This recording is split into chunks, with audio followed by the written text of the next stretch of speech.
Bonjour à tous, je suis vraiment très heureux de vous retrouver pour une nouvelle vidéo. Je vais vous présenter de très larges extraits de la conférence mensuelle du mois de décembre qui concerne les profils des traders qui gagnent et les profils des traders qui perdent.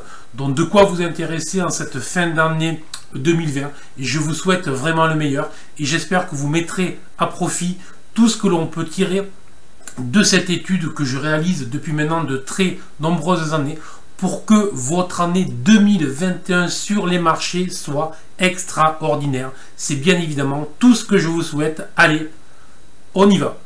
Sous le terme trader, donc soyons clairs, je regroupe beaucoup de choses. Ce n'est pas trader, scalper, intraday, active à faire 25 opérations au jour. Pour moi, un trader, c'est autant le trader day trader qui va investir rapidement sur les marchés que l'investisseur qui va avoir une vision de court, moyen, long terme. Voilà. Donc, le trader, c'est celui qui achète et vend sur les marchés, c'est le terme exact. Ouais. Aujourd'hui, je vais vous présenter là, qui est une étude sur les traders qui gagnent et les traders qui perdent. Et l'idée, c'est alors c'est une étude que je tiens depuis longtemps. Puis ensuite, lorsque j'étais à Genève, que je recrutais des traders, que je formais des traders, j'ai vu très vite ceux qui étaient très performants, ceux qui l'étaient moins. Un trader individuel a une notion de risque différente d'un trader de banque qui, lui, est plutôt sur un mode si ça passe, je gagne beaucoup, et si ça passe pas, je gagne quand même parce que je suis un salarié. Voilà. Alors que le trader individuel a, lui, un risque évident, c'est que s'il se crache, ben, il se crache. Voilà. Moi, je trouve aussi extraordinaire de s'intéresser aux raisons qui font que beaucoup échouent, il faut le dire. Alors, et certains réussissent quand même, et on va tout de suite aller très vite sur le sujet. Plus on va être dans des fréquences rapides, autrement dit, plus on va trader beaucoup, et plus on a des taux de réussite faibles. Autrement dit, plus on trade, moins on a de chances de réussir. Donc, on va commencer par le profil des traders en perte. Hélas, c'est la grande majorité des traders, vous le savez bien, la grande majorité des traders, ce qui m'intéresse avec ce webinaire, c'est essayer de vous apporter des éléments qui vont faire que demain, donc l'année prochaine, si cette année vous avez eu une année qui n'était pas trop bonne, ce qui est quand même dommage puisqu'on a eu quand même une année extraordinaire sur le plan du trading et de la volatilité et des émotions, je dirais presque de tout ce qu'il faut. J'espère que les éléments que je vais vous amener vont vous aider à faire que l'année prochaine, vous aurez une très très bonne année sur les marchés. Le profil des traders qui perdent, dans la majorité, on est bien d'accord. Alors, le pourcentage très clair, 91%, donc je dirais presque la quasi-totalité des traders qui perdent ont un sentiment très clair, c'est celui d'une impatience, ils sont impatients. Alors, ils sont impatients à plusieurs niveaux. Impatients à plusieurs niveaux, ça veut tout simplement dire qu'ils sont à la fois très impatients pour ouvrir une position, ils sont impatients pour solder une position ouverte, ils sont impatients pour remplir en fait les gains. Autrement dit, ils cumulent, je dirais, les trois impatiences qu'il faut surtout fuir dès lors que l'on veut être en gain en bourse. Je vais préciser chacun de ces trois points. L'impatience à ouvrir une position, c'est souvent le cas, j'entends, des traders dans l'hésitation, dans le doute, ils arrivent le matin et ils ont l'impression que comme s'ils avaient, je ne sais pas, s'ils ouvraient une boulangerie, je n'ai évidemment rien contre les boulangers, j'adore le pain, et dès qu'ils ouvrent les portes, il faut qu'ils le vendent. Voilà. Le métier de trader et des traders en l'occurrence est un autre métier. Ce n'est pas parce que moi je commence le matin relativement tôt, ce n'est pas parce que la cloche sonne à 8 heures sur les futurs, ce n'est pas parce que la cloche sonne que je vais être très énervé, qu'il va falloir que j'ouvre une position très vite. Et la caractéristique de ceux qui perdent, c'est que voilà, ils ont une impatience claire à ouvrir une position. Cette impatience, bien évidemment, je pense que tout le monde le comprend, va générer des trades non désirés, des trades qui sont en perte. En fait, ce sont des trades très impulsifs et généralement, donc des trades qui ne sont pas fondés, basés sur des éléments concrets, sur des stratégies qui sont claires, puisqu'ils sont impatients. Voilà.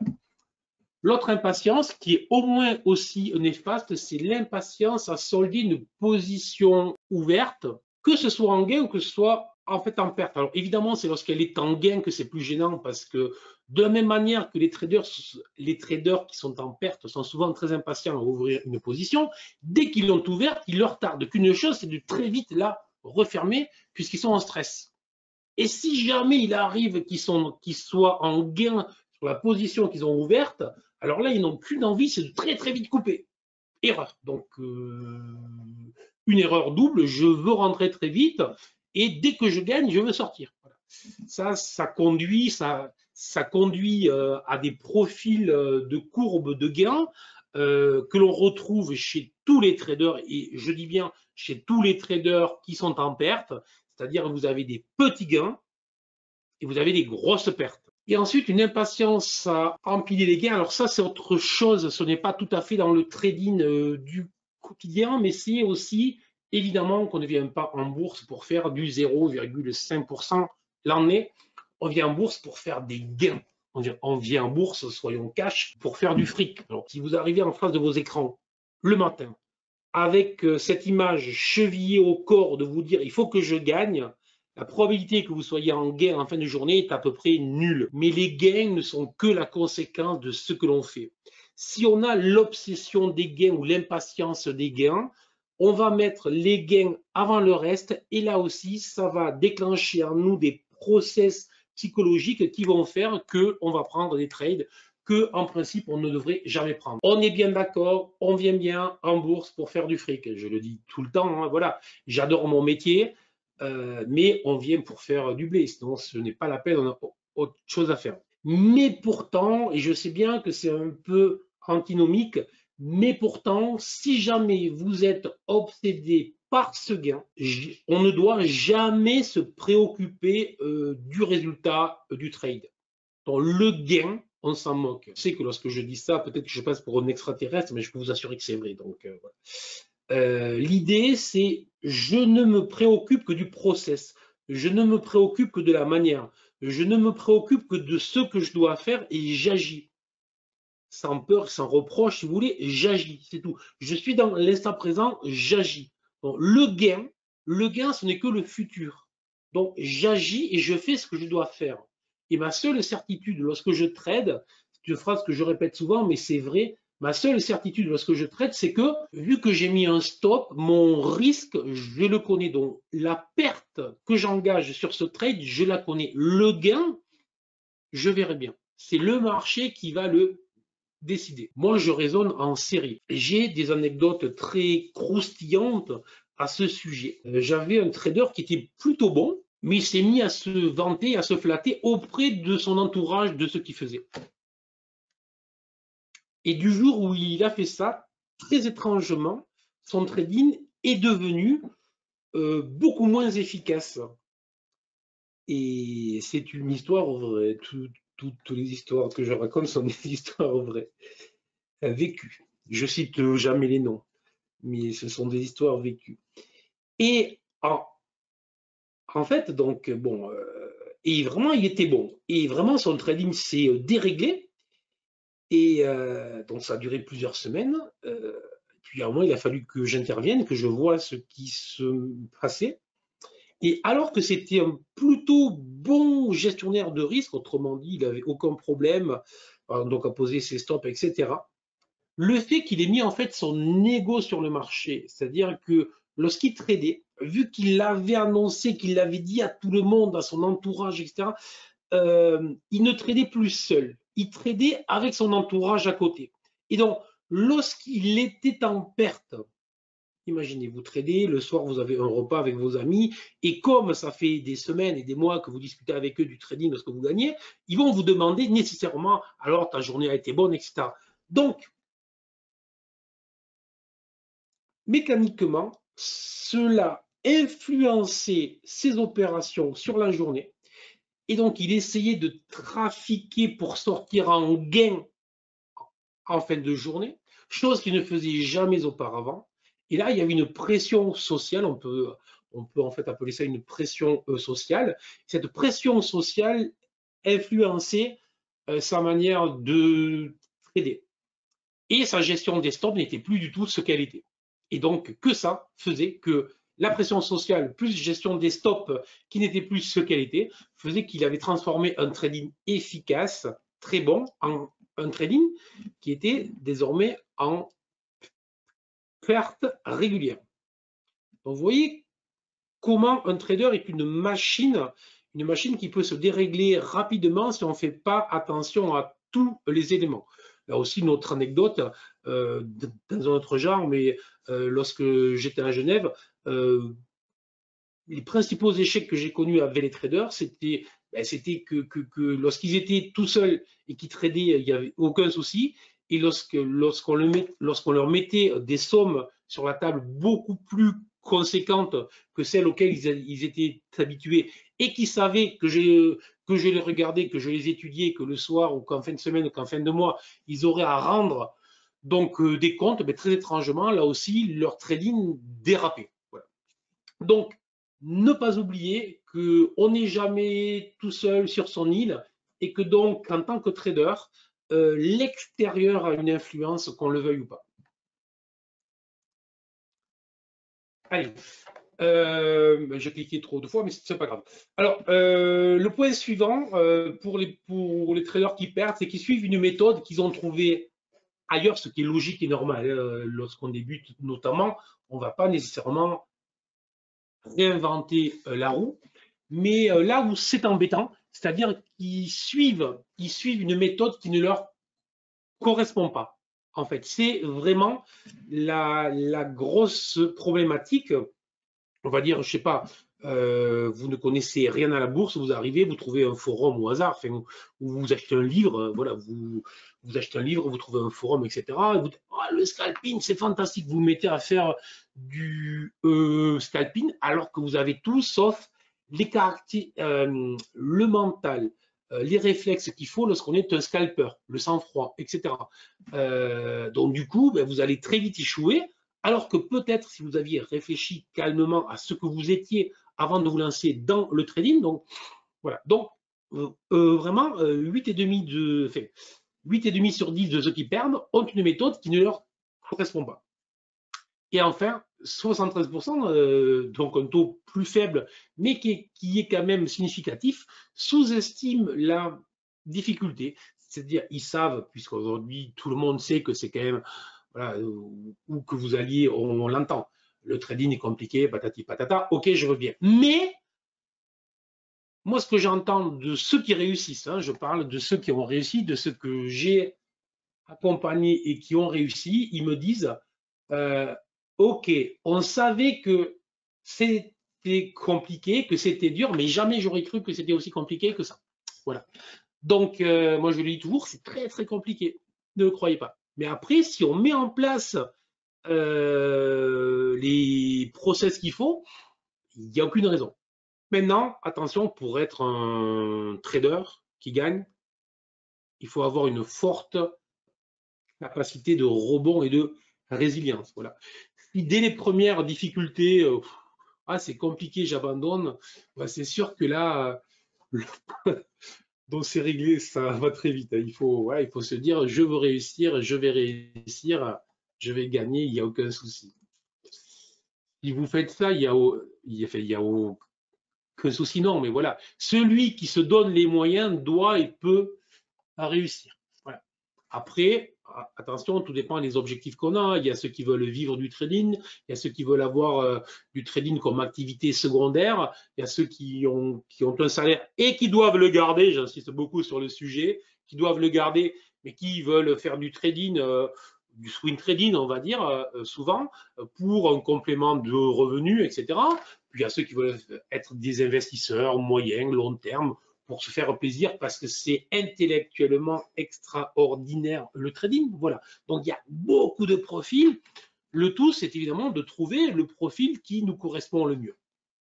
Alors, donc on a vu les comportements, les pensées, la psychologie. Maintenant, on va voir les stats. Alors là, sur les comportements, c'est du question-réponse. Vous voyez ce que je veux dire, c'est beaucoup plus. Là, sur les stats, elles sont très claires. Les stats, voilà, les maths mentent beaucoup moins que les humains. Et donc, les stats sont très clairs.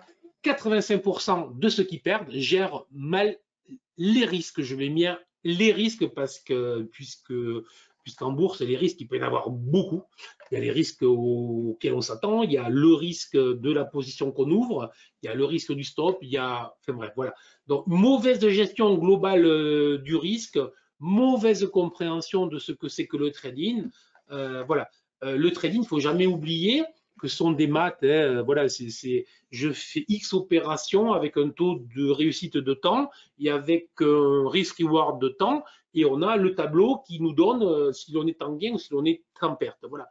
Le trading, c'est ça. Le trading, avant toute chose, sont des maths. Tout le reste, c'est pour le plaisir. Voilà. Donc, gérer son risque, essentiel, vous l'avez compris. Un trader qui gérera mal son risque aura une courbe de gain dont je vous parlais donc, tout à l'heure, c'est-à-dire une courbe de gain avec des petits gains et des grosses pertes.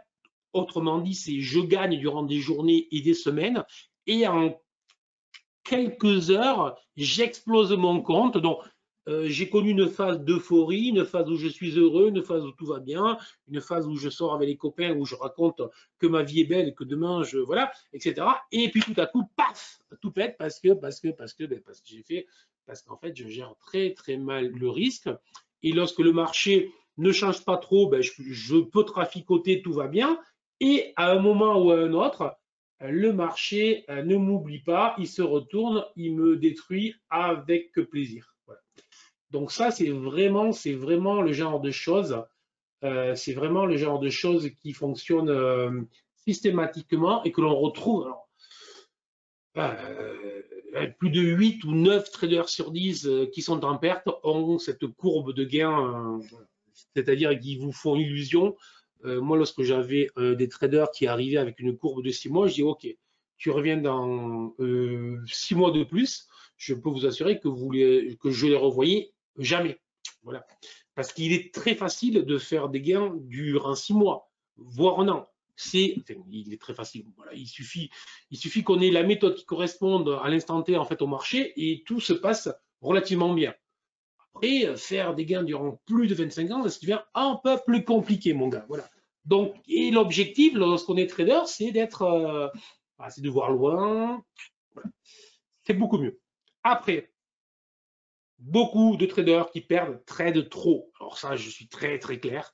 Mon premier combat, lorsque j'accompagne un trader qui arrive et qui a difficulté, que je mise sur lui parce que j'accompagne très très peu de traders, la première chose que je demande, c'est combien tu fais d'opérations un jour. Et généralement, je lui divise son score par 5 ou 10. Vous avez entendu ce que j'ai dit. Voilà, je divise le nombre d'opérations par 5 ou 10. Voilà. Je suis très strict sur le sujet, c'est une évidence. Alors là, j'ai des milliers d'exemples quand même. J'en ai vu quand même de beaucoup. Plus vous alignez les opérations, plus la probabilité que vous soyez en gain, je vous le dis au début, est faible. Voilà. Donc, il faut cibler.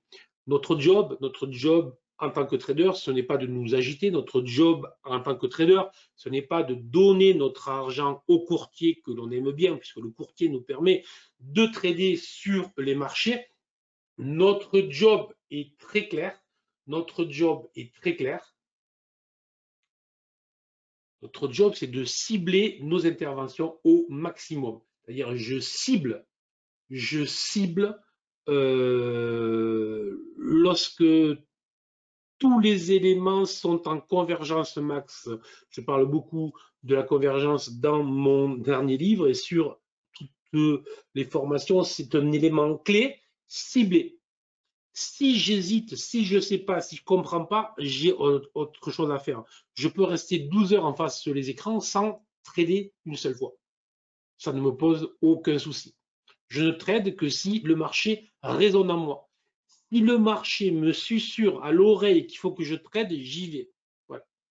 C'est vrai que depuis le temps que je connais le marché, il me susurre à l'oreille. Les chiffres sont très clairs, hein, vous voyez, c'est 3, fois plus que les gagnants, voire encore plus que ça, mais les stades me donnent ça. Voilà. Après, on pourrait donner ça. Après, le trading trop, c'est quoi? Enfin, je trade trop. Lorsque je perds, c'est quoi? C'est je m'ennuie, je trade. C'est l'overtrading. On a le sentiment, lorsqu'on est en face des écrans, qu'il faut trader, qu'il faut cliquer. Et le marché nous pousse à ça. Pourquoi le marché nous pousse à ça? Parce que si je fais rien, ça veut dire que le marché est là. Je vois plus 10 points, moins 20 points, plus 10 points, moins 20 points. Et moi, je fais rien. Je me dis, putain. Enfin, je dis pas putain parce qu'il faut pas le dire. Hein. Mais je dis, c'est mal. Je suis là, il faudrait que je trade et je fais rien. Je suis nul. Vous voyez? Et là, on commence à s'ennuyer, on commence à s'agacer, on commence à se frustrer. J'imagine que ça vous parle. Moi, ça me parle. Je l'ai connu. Ceux que j'accompagne aussi, ils le connaissent. Et le but du jeu, c'est de se soigner, guérir de tout ça. On n'est pas là pour trader, on n'est pas là pour jouer, on est là pour cibler nos interventions. Grosse différence. Voilà. L'overtrading, le jeu. Attention, revenge trading, ça c'est autre chose. Revenge trading, c'est tout à fait autre chose. C'est j'ai tradé, j'ai perdu, le marché m'a eu, entre guillemets, il faut que je prenne ma revanche. Je veux du fric. J'ai perdu, je veux du fric. Grosse catastrophe, là aussi, attention. Voilà. Donc, parce que ça, c'est généralement là que l'on finit par faire des journées cataclysmiques. Lorsqu'on se met sur un mode revenge, revanche vis-à-vis du marché, lorsqu'on personnifie, lorsqu'on considère que le marché est devenu en fait un ennemi, là ça devient très grave. Le marché, écoutez bien, le marché est tout sauf un ennemi. Le marché, c'est au contraire, en ce qui me concerne, le marché, et j'y suis tous les jours, donc je crois savoir à peu près de quoi je parle. Le marché, c'est un flot d'opportunités. Le marché, c'est un flot d'opportunités. Et moi, le marché, je peux voir 10, enfin, 10 trades, 10 opportunités jour, et je vais filtrer, filtrer, filtrer, filtrer, et je vais en prendre une, deux, trois. Voilà. Vous voyez? Donc, je vous parle bien d'opportunités réelles, sérieuses. Je filtre le marché, les opportunités, je sais qu'elles sont là tout le temps. Donc, j'ai tout mon temps. Je suis en maîtrise. Si je laisse mes émotions d'en prendre le dessus, et là, on en arrivera au point numéro 4, mais il n'est pas encore. Donc, voilà. Alors, le point numéro 3 des stats, c'est trop d'expo. Trop d'exposition, c'est évidemment ce qu'on appelle le levier. C'est-à-dire, j'ai mis 1000 euros, 10 000 euros, 100 000 euros, voire 1 million d'euros, et je vais utiliser 5 000, 50 000, 500 000 ou 5 millions d'euros. Donc, le levier, voilà. Et ça, c'est un levier de 5, donc levier supérieur à 5. Voilà. Pour ça, on peut le faire évidemment sur les CFD, on peut le faire sur les futurs, on peut le faire sur les actions, on peut le faire sur tous ces produits-là. Attention, danger. Le levier ne devrait être autorisé très clairement. Le levier ne devrait être autorisé que dès lors que vous avez fait la preuve que vous êtes à même de gagner sur la durée, de gérer votre risque et de rester calme. Vous voyez, le levier, c'est à peu près comme si vous avez le permis de conduire à 18 ans et que le jour où vous l'avez, on vous file une Ferrari.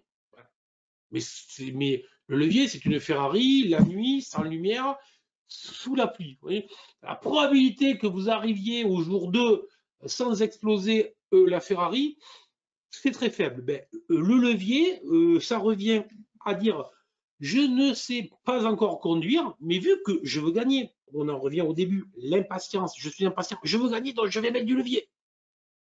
Voilà. Et ne me dites pas, oui, mais si j'ai pas beaucoup, il faut que je mette du levier. Non, même si vous avez peu, ne mettez pas de levier. Apprenez, apprenez d'abord. Si vous mettez du levier, ma seule certitude, et c'est une certitude réelle, ma seule certitude, je peux vous assurer, ma seule certitude, c'est que vous irez au crash. Oui, Florian, exactement, je te remercie. Crash, voilà, boum, c'est fini. C'est pour ça qu'autant de traders individuels, enfin, c'est une des raisons, hein, vous les avez toutes là, enfin, vous avez les plus gros pourcentages d'échecs, vous les avez là. Bon, Donc, trop de levier, c'est l'échec assuré. Donc, soyez prudent avec le levier. Et le levier, on va l'utiliser soit parce qu'on a envie de jouer, qu'on veut gagner, donc on est impatient, soit en revenge trading. Je vais vous parler, j'ai perdu, etc. Donc, il faut que je me refasse. Se refaire, oubliez ça. Se refaire en bourse, on ne se refait jamais. Chaque opération est une opération unique. On oublie celle d'avant et on ne pense jamais à celle d'après. Pour ceux qui jouent, par exemple, au golf, c'est ça, voilà. C'est le golf, voilà. On est sur le trou, on est... voilà, voilà. Et après, l'exposition aussi, étrangement ou pas, c'est en phase d'euphorie. C'est-à-dire, ah mais ça y est, hein, j'avais mis 1000, 10 000 ou 100 000 et je viens de faire, je sais pas, 10, 15, 20, 30%, hein, selon. Et là, vous commencez, vous commencez à devenir un peu euphorique. Et l'euphorie, ben, ça conduit à, on se prend pour Dieu le Père ou le Dieu du trading, et là, on met du levier, parce qu'il n'y a aucune raison. Si j'avais mis un levier de 5 au lieu d'un levier de 1, au lieu que je gagne 30%, j'aurais fait 150%. C'est mieux 150% que, voilà, etc., etc. Vous voyez, donc là, c'est quand on a, donc moi je dis souvent, vous allez prendre une douche froide, ça calme, ça remet les idées en place. Voilà, il ne faut jamais oublier que l'on n'est que des traders. Hein. Ça aussi, on ne sauve pas de vie. Voilà, il faut rester calme. J'en vois qui, dès qu'ils gagnent 3% et demi, on les entend crier de loin. Attention, on est trader. Voilà, il faut rester calme. Bon, le levier, excellente question. Pourtant, dans un autre webinar, tu disais que tu utilisais un levier de 1 à 20. Alors, merci. Aucun problème. Je dis bien, on ne devrait pas utiliser de levier tant que l'on n'est pas un trader gagnant régulier. Voilà. Donc, je m'autorise effectivement, et je pense que j'y reviendrai donc tout à l'heure sur les leviers, sur comment est-ce qu'on les utilise. Moi, je m'autorise du levier. Je dis bien, lorsqu'on ne gagne pas régulièrement, qu'on n'a pas fait la preuve de maîtriser ses émotions, de gérer son risque et de gagner dans la durée, l'utilisation du levier est une erreur. Après, il faut au contraire utiliser le levier, mais j'y reviendrai. Sinon, tu m'y fais penser, s'il te plaît, lorsque je reparlerai de GTAS. Voilà. Et enfin, dans les trois quarts vont travailler dans la confusion. Alors, c'est quoi la confusion lorsqu'on est un trader? Ben, c'est que le matin, vous arrivez et vous ne savez pas. Sinon, vous allez lire un journal, vous allez aller sur Twitter, sur Facebook, sur je ne sais quoi, sur un forum, vous allez lire Investir ou Les Échos, écouter donc BFM, enfin bref, vous avez un autre copain à l'autre bout du monde qui fait aussi donc du trading dont vous discutez avec lui. Bref, il n'y a aucune règle, rien, tout est confus. Et lorsque vous arrivez le matin, vous ne savez jamais ce que vous allez faire. Voilà. Moi, quand j'arrive le matin, je sais ce que je peux faire, ce que je ne ferai pas. Déjà, c'est vous arrivez, vous êtes calme, vous êtes serein. Il n'y a rien à être énervé. Et cette confusion, c'est aussi trop d'indicateurs, trop de sous-jacents, trop de supports. Si vous suivez trop d'indicateurs, trop de sous-jacents, donc les sous-jacents, c'est le CAC, le DAX, une action, une devise, etc. Si vous en suivez trop, très compliqué d'avoir les idées claires, calmes. Donc l'idée, c'est je sais ce que je fais le matin quand j'arrive au bureau. Si vous êtes swing trader, investisseur, je sais ce que je fais le week-end lorsque je vais étudier les marchés. Je ne travaille pas avec 300 indicateurs parce que c'est juste, je n'ai pas le cerveau qui peut gérer de tout ça. Et je ne suis pas 50 000 sous-jacents car là aussi, je n'ai pas le cerveau pour gérer tout ça. D'accord. Allez. Donc, le comportement, donc maintenant, on a vu les profils, les comportements, les stades de ceux qui perdent. On va essayer de voir ceux qui gagnent. Alors, est-ce que la petite image que vous avez à l'écran est digne d'un trader qui gagne? En ce qui me concerne, non. Même si l'on gagne, on ne doit jamais justement être dans l'euphorie, dans les billets plein les yeux, vous voyez, les billets plein les yeux, oui, c'est ça. Il faut éviter ça. Un trader, moi, lorsque j'arrive le matin, j'ai un seul truc en troche, c'est ça. J'achète, je vends ou je fais rien. 3 positions, j'insiste bien, 3 positions. J'achète, je vends ou je fais rien. Le reste, je reste focus sur ce que je dois faire. Je reste focus sur ce que je dois faire. Voilà. Donc surtout pas être dans ce qui brille. Si la veille ou la semaine avant, j'ai fait des gains sérieux, je reste dans ce que je dois faire. Si la veille ou la semaine avant, j'étais en perte sérieuse, ce qui arrive, voilà, je suis trader, j'ai aucun souci à le dire. Je vais démarrer la journée avec ce que je dois faire. Les événements précédents n'ont pas une incidence sur moi. Et si jamais je sens que les événements précédents vont avoir une incidence sur moi, à ce moment-là, peut-être que je vais décider que trader n'est pas la chose à faire aujourd'hui. Il faut être cool. Allez, le comportement des day traders. Alors là, j'ai fait les day traders, effectivement. C'est réplicable sur les swing traders investisseurs, mais évidemment avec des degrés moindres. Bon. Alors, très clairement, je ne sais pas si ça va vous surprendre, mais la très très grande majorité, hein, près de tous les day traders qui gagnent, je dirais, ne tradent pas tous les jours. C'est-à-dire, alors day trader, hein, je dis bien day trader, c'est-à-dire celui qui trade tous les jours. Mais ceux qui gagnent ne tradent justement pas tous les jours.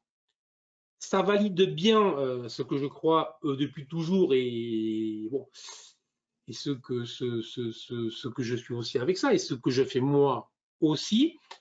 Il y a des jours où trader est une absurdité.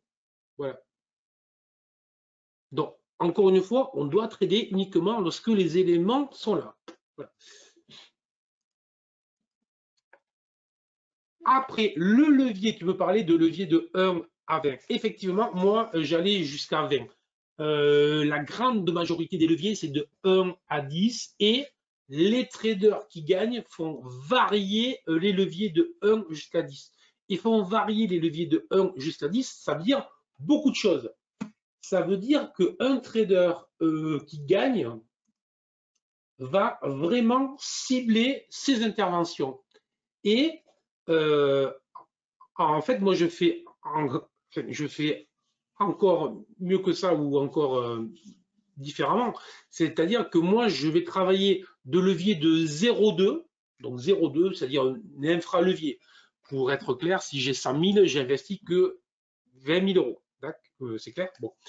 Voilà, donc levier 0,2 voilà, jusqu'à levier 5. Grosso modo, aujourd'hui, c'est ce que je fais. Avec l'âge, donc pour ceux qui ne savent pas, j'ai désormais plus de 50 ans. Avec l'âge, j'ai honnêtement diminué le levier. C'est vrai que la diminution du levier est venue aussi avec l'augmentation de la taille de ce que je gérais à titre personnel. Voilà. Donc, mais voilà. Donc aujourd'hui, je dépasse rarement un levier 5, très rarement. Ça m'est arrivé cette année, mais c'est relativement rare. Voilà. Je peux travailler en infralevier, donc en sous-levier, assez souvent. Voilà. Donc, très clairement, lorsqu'on est un trader gagnant, on fait varier énormément ses expositions. Donc, on ne trade pas dans tous les jours, et lorsqu'on va trader, on va pouvoir travailler avec des grosses différences d'exposition. Vous voyez? Donc, on va vraiment cibler les journées, les opérations, les périodes. Là. Puis, ce qu'il faut comprendre, c'est qu'en bourse, vous avez des moments où le marché est facile. Moments rares. Mais ces moments rares, il faut y aller, je dirais. Puisque le marché est facile, il faut y aller. Et après, vous avez des périodes où le marché est très compliqué, très aléatoire. Ben là, soit on n'y va pas du tout, soit on y va très peu avec un très petit levier. C'est-à-dire que depuis la 3 semaines, le marché est très très très facile. Il y en a beaucoup ici qui peuvent le confirmer de tous les trades que je fais, etc. Ça fait 3 semaines que je travaille vraiment avec la même méthode, la même stratégie et ça paye tous les jours. Voilà. C'est simple en ce moment. Dès lors qu'on a identifié que le marché était sur un range, on va travailler le range. C'est très très très simple. Voilà. Donc c'est tout. Alors, ceux qui gagnent ne perdent jamais plus que le risque autorisé, donc presque tous ceux qui gagnent. Voilà. Alors, il y a des exceptions. Moi-même, il y a des fois où je fais des petites incartades. Voilà, je dis toujours tout, mais c'est très rare des incartades que je m'autorise et je sais quand je me les autorise et pourquoi je me les autorise. Mais vous voyez bien, et ça va être très faible par rapport à ce que je m'autorise, mais très clairement, si vous ne gérez pas votre risque sérieusement, la probabilité que vous rejoigniez les traders en gain, elle est nulle. Voilà. Vous allez connaître des effets yo-yo qu'on appelle, vous voyez bien, vous aurez des périodes de gros gains et des périodes de grosses pertes. Donc il ne faut pas. Il y en a ici qui le connaissent et il y en a qui se sont bien soignés. Voilà. Après, ne tradez que des stratégies connues. Là aussi, ceux qui gagnent ne tradent que ceux qui connaissent. Ça revient à l'élimination de tout ce qu'on a vu donc auparavant que trade justement ceux qui sont en perte, c'est-à-dire c'est plutôt des trades émotionnels. Je m'ennuie, je trade, je suis frustré, je trade, j'ai perdu, je trade pour me refaire. J'ai gagné, je suis heureux, donc du coup je trade. Bref, c'est je trade, je trade, je trade, je trade. Donc je perds, je perds, je perds, je perds. Alors que ceux qui gagnent, c'est je trade pas tous les jours, je fais varier le levier, je gère mon risque et je trade ce que je connais. Voilà. Après, alors là, il y a deux items qui sont très proches, j'aurais pu les mettre ensemble. C'est ce que j'appelle la spécialisation. Ça, j'en parlais déjà en 2008 dans mon premier livre, Trading et contrats futurs. La spécialisation, j'y crois dans beaucoup. C'est-à-dire que pour devenir un bon trader, un bon swing trader, un bon investisseur, ce que vous voulez, il va falloir vous spécialiser. Si vous ne faites pas cet effort de spécialisation, ça sera très compliqué d'être un bon trader. Là aussi, comme souvent je me bats sur la fréquence des opérations pour la réduire, je me bats aussi sur ce genre d'éléments. J'ai des traders qui me font des essais de 3 mois sur un truc, donc on va dire les 3 mois, je fais du day trading, 3 mois du scalping sur le CAC, puis après, je fais du swing trading sur le DAX. Ah, tiens, le Bund et le SHMO, pour ceux qui connaissent, c'est top, j'y vais. Enfin, bref, et au bout de 12 mois, ils n'ont rien fait de bien, puisqu'effectivement, si vous ne restez jamais dans la durée, jamais vous deviendrez un spécialiste. Donc, vous allez donc butiner à droite et à gauche, et donc, au final, il ne ressort rien de sérieux. Donc, pour devenir un bon trader, investisseur, swing trader, spécialisez-vous sur une seule unité, c'est-à-dire vous allez devenir le spécialiste. Si vous êtes en day trading plutôt en 5 minutes, en scalping en 1 minute, en swing trading en H1, 60 minutes. Si vous êtes un investisseur en jour, voire un petit peu en dessous, voilà. Mais vous vous spécialisez là-dedans, voilà. Et vous choisissez un ou deux sous-jacents, hein, donc un indice, etc. Enfin bref, vous faites les choses, vous savez où vous allez. Et après, attention, il y a une petite particularité à ça. Une petite particularité à ça qui est la suivante. Là, on est sur des pourcentages assez faibles qui pourraient faire dire que mon idée de spécialisation n'est pas une bonne idée. Puis, en fait, le pourcentage de ceux qui gagnent est beaucoup plus fort que ça. Mais en fait, au bout d'un certain nombre d'années de réussite et de spécialisation, ceux qui vraiment ont bien réussi en trading se diversifient.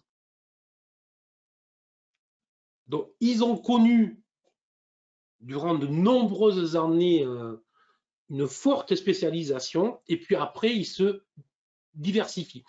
Bon, c'est pas très modestement, c'est aussi mon cas, c'est-à-dire que durant de très longues années, j'étais essentiellement day trader sur indice. Et puis ensuite, lorsque j'ai été professionnel, alors là, j'ai dû changer ma manière de bosser et j'ai travaillé surtout les indices, mais je me suis mis à faire des taux.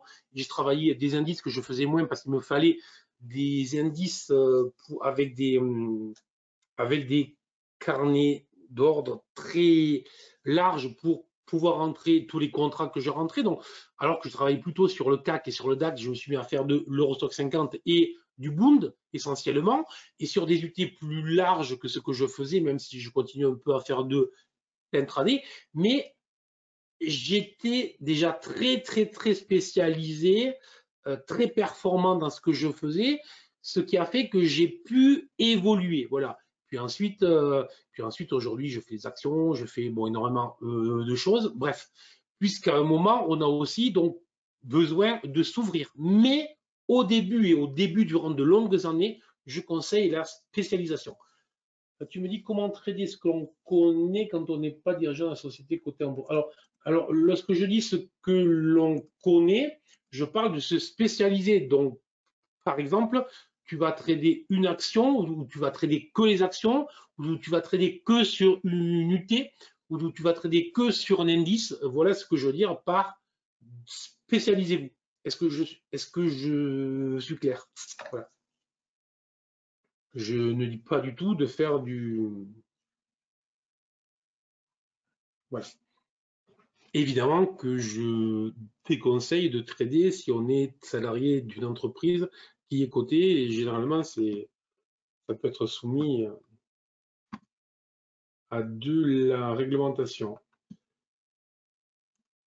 Alors ça, c'est très intéressant comme question. Ça ne m'étonne pas de toi, Florent.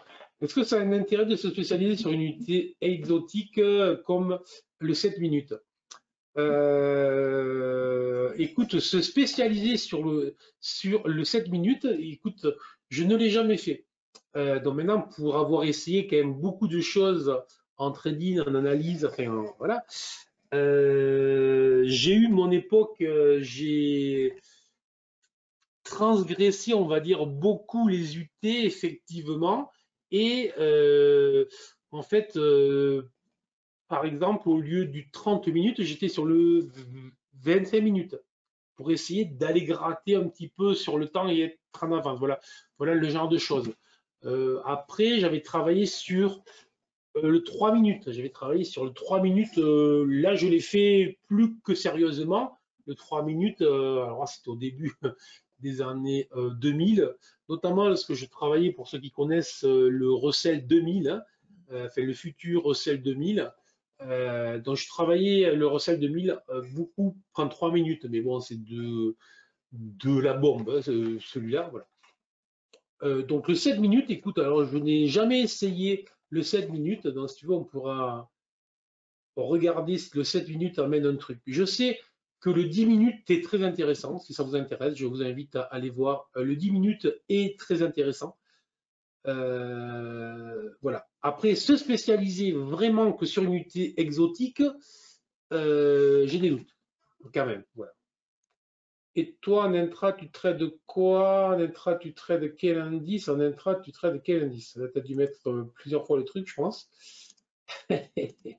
Donc, moi, je trade en intraday, je trade le futur CAC, le futur DAX, le futur Eurostock 50, le futur Bund et tous les marchés américains, mais essentiellement l'YM et NQ, dont le Dow Jones et le Nasdaq. Voilà, donc voilà mes principaux indices. Enfin, je trade essentiellement les futurs et les indices, voilà, en intraday. Après, je fais des actions et des options. J'ai dit 7 un peu au hasard. C'est une question en général pour savoir s'il fallait sortir des trucs classiques.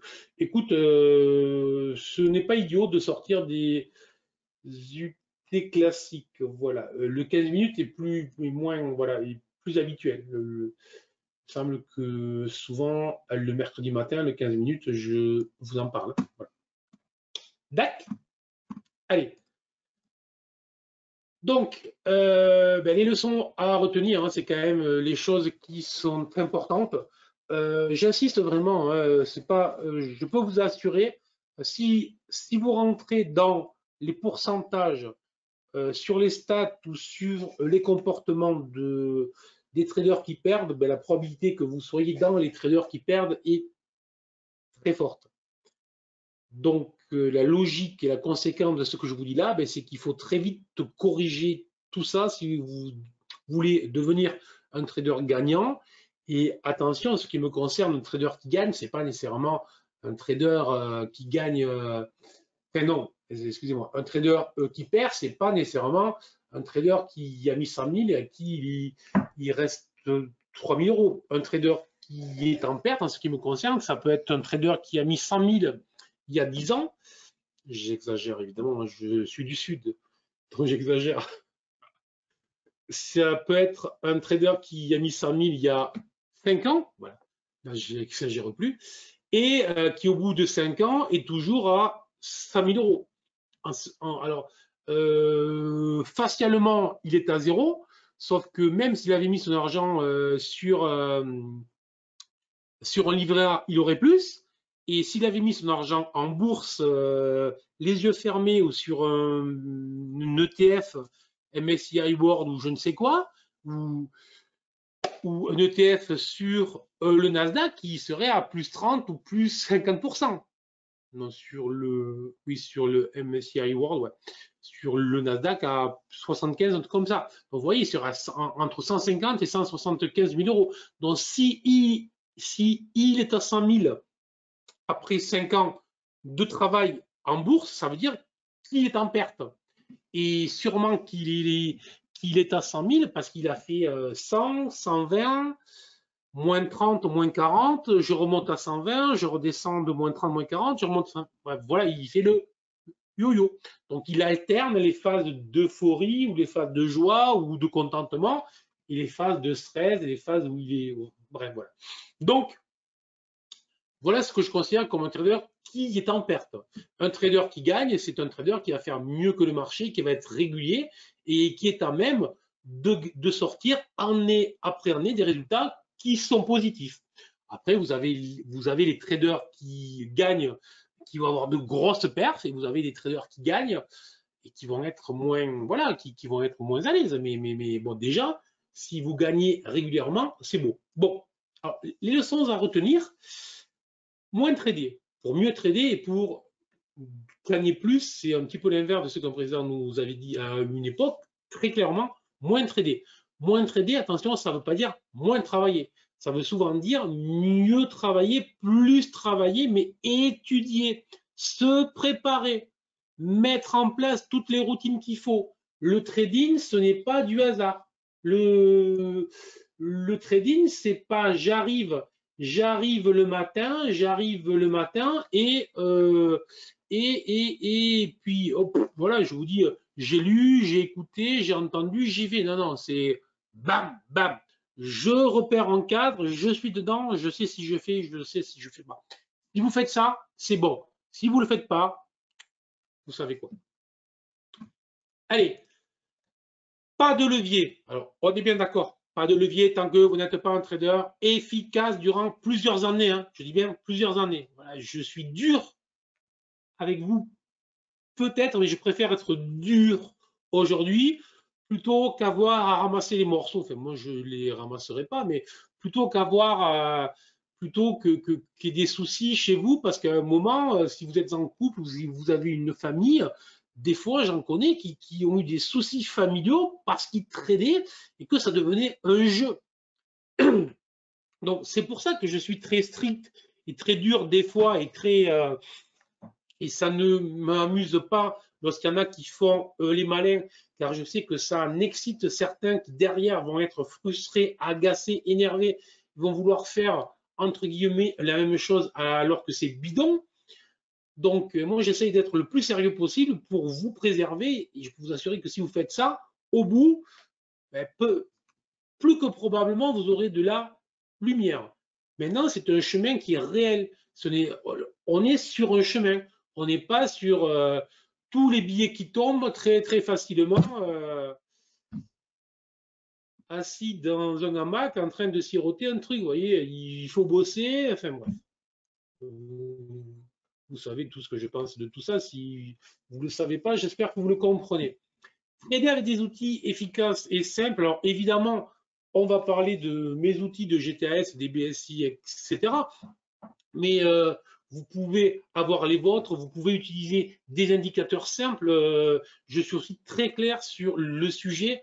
Je ne vends rien, enfin j'ai Winvest, etc. Mais je veux dire, je suis très à l'aise sur le sujet puisque j'ai la chance de choisir qui j'accompagne. Voilà, donc c'est une chance juste énorme parce que comme il faut que je trade et que mon temps est essentiellement dans le trading, tout le reste pour moi c'est du plaisir. Voilà, donc je vous conseille juste des outils simples et efficaces.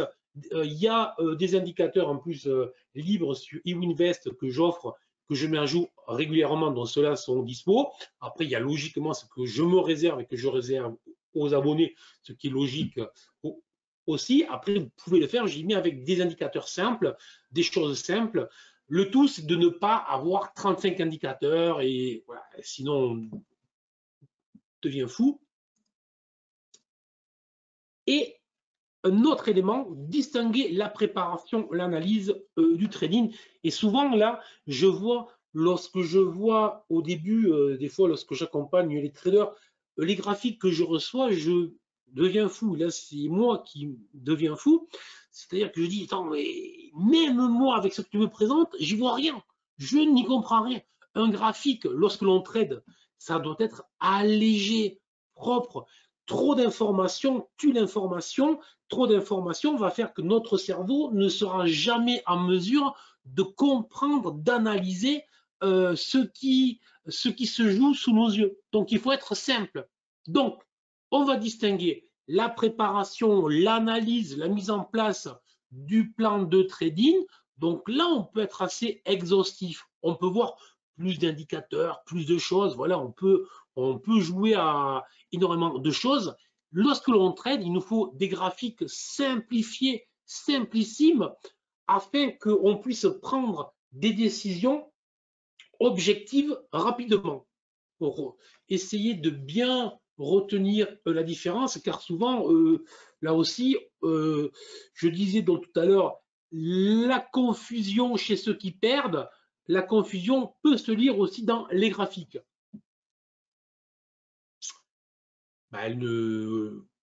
Point 4, vous le savez, la patience à tous les niveaux. La patience à tous les niveaux. La patience pour rentrer, la patience pour tenir une position, et la patience pour se laisser le temps de se former, d'apprendre, la patience pour se laisser le temps de faire grossir le capital, bref, voilà. Et en étant très patient, je peux vous assurer qu'on va très vite en bourse, hein, voilà. Parce que je ne veux pas non plus que vous démoraliser, en étant très patient, on va très vite en bourse, voilà.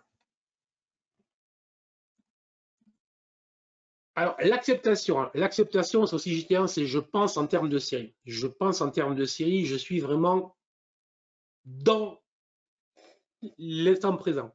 C'est ce qu'on appelle le zen dans la philosophie asiatique, chinoise notamment. Donc, c'est être dans l'instant présent. Sinon, vous aurez le marché est une usine à frustration. Le marché nous frustre quand on rentre, nous frustre quand on sort. Le marché nous frustre tout le temps. Voilà. Donc, si vous n'êtes pas dans l'acceptation, si vous ne pensez pas en termes de série, ben, ça va être très, très compliqué de tenir la pression. Je dis bien de tenir la pression des jours, des semaines, des mois et des années. Voilà. Donc là, je préfère être aussi clair. On pense en termes de série, on est dans l'acceptation de tout, hein. L'acceptation de l'ouverture de position, l'acceptation de la gestion du risque, l'acceptation que tout est possible à tout moment, l'acceptation du fait que dès lors que j'ai décidé ben, ça ne sert à rien que je me prenne la tête. J'ai décidé, j'ai cliqué. Voilà, tout ça. Sinon, je peux vous assurer, le trading devient une épreuve sinon. Et si le trading est une épreuve, à un moment ou à un autre, ça grippe. Ça grippe. Le trading, c'est bien un sport de très haut niveau et vous le voyez bien, les sportifs de très haut niveau ont une caractéristique très claire, tout est facile chez eux. Le geste est facile parce qu'il n'y a aucun grip. Moi, je sais, euh, moi, je sais que tout va bien lorsque je trade et je peux vous l'assurer. Lorsque je suis, enfin, je vois que tout va bien. Lorsque je trade, je le sens très bien et tous ceux qui font du sport, bon, aujourd'hui, le golf, mais lorsque je faisais du rugby, c'était la même chose, même s'il était un petit peu plus physique, quand même, le rugby, mais euh, soit ça grippe. Donc, si on est dans l'effort, si on est dans je cherche à, généralement, ça finit mal ou ça se passe pas très très bien. Voilà. Donc, lorsque je trade, je vois très vite si je suis comme il faut, si je prends les bonnes décisions, si je sors quand il faut, s'il n'y a pas de frustration, etc. Et tout le temps, hein, même avec mon expérience et avec mon métier, et j'en ai un petit peu, je peux vous assurer que très modestement, tout le temps, je m'auto-analyse pour savoir où j'en suis. Tout le temps. Tout le temps.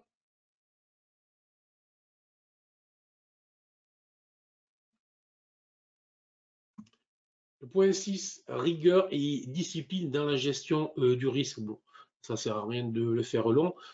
Si vous ne gérez pas votre risque, tout le reste, c'est un bidon. Voilà. Euh, J'en connais qui s'énervent, qui sont frustrés parce qu'ils vont très peu trader, au lieu de cibler les interventions.